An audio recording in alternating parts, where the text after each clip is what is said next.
ಜಯಂತಿಯನ್ನು ಆಚರಣೆ ಮಾಡದೆ ನಿರ್ಲಕ್ಷ್ಯ ವಹಿಸಿದ ಮಾನ್ವಿ ಜೆಸ್ಕಾಂ ಎಇ ರವರನ್ನು ಅಮಾನತುಗೊಳಿಸಬೇಕು ಎಂದು ಒತ್ತಾಯಿಸಿ ವಿಶ್ವಕರ್ಮ ಸಮಾಜ ಹೋರಾಟ ಸಮಿತಿ ವತಿಯಿಂದ ಜಿಲ್ಲಾಧಿಕಾರಿ ಕಚೇರಿ ಅಧಿಕಾರಿಗೆ ಮನವಿ ಸಲ್ಲಿಸಿದರು.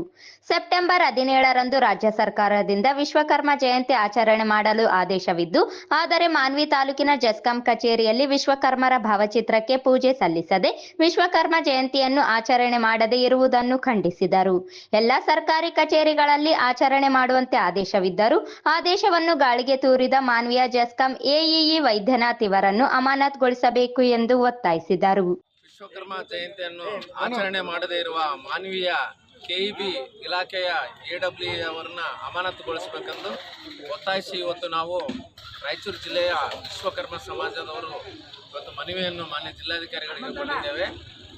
ರಾಯಚೂರು ಜಿಲ್ಲೆಯಲ್ಲಿ ವಿಶ್ವಕರ್ಮ ಸಮಾಜದ ಪರವಾಗಿ ಈ ಮೂಲಕ ತಮ್ಮಲ್ಲಿ ಮನವಿ ಮಾಡಿಕೊಳ್ಳುವುದೇನೆಂದರೆ, ಸೆಪ್ಟೆಂಬರ್ 17 ಕರ್ನಾಟಕ ರಾಜ್ಯ ಸರ್ಕಾರದಿಂದ ವಿಶ್ವಕರ್ಮ ಜಯಂತಿ ಆಚರಣೆ ಮಾಡಲು ಆದೇಶವಿದ್ದು, ಮಾನ್ವಿ ತಾಲೂಕಿನ ಕೆಇಬಿ ಕಾರ್ಯಾಲಯದಲ್ಲಿ ವಿಶ್ವಕರ್ಮರ ಭಾವಚಿತ್ರಕ್ಕೆ ಪೂಜೆ ಸಲ್ಲಿಸದೆ ವಿಶ್ವಕರ್ಮ ಜಯಂತಿಯನ್ನು ಆಚರಣೆ ಮಾಡಿರುವುದಿಲ್ಲ. ಈ ವಿಷಯವನ್ನು ವಿಶ್ವಕರ್ಮ ಸಮಾಜದವರು ತೀವ್ರವಾಗಿ ಖಂಡಿಸುತ್ತೇವೆ.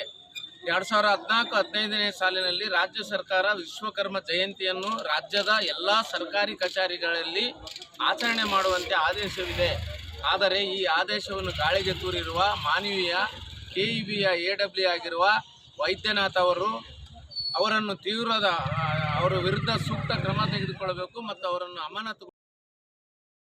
ಈ ಸಂದರ್ಭದಲ್ಲಿ ಮಾರುತಿ ಬಡಿಗೇರ, ಎಸ್ ರವೀಂದ್ರಕುಮಾರ್, ಪ್ರಕಾಶ್ ಗುಂಜಳ್ಳಿ, ಆರ್ ಶ್ರೀಕಾಂತ್, ರವಿ ಟೆಪನಗೇರ, ಮೌನೇಶ್ ವಡವಾಟಿ, ಸುರೇಶ ಸಗಮಕುಂಟ, ಮೌನೇಶ್ ಆಚಾರಿ, ಮಹಾದೇವ್, ರಾಮಾಂಜನೇಯ, ಭೀಮೇಶ ಸೇರಿದಂತೆ ಅನೇಕರಿದ್ದರು.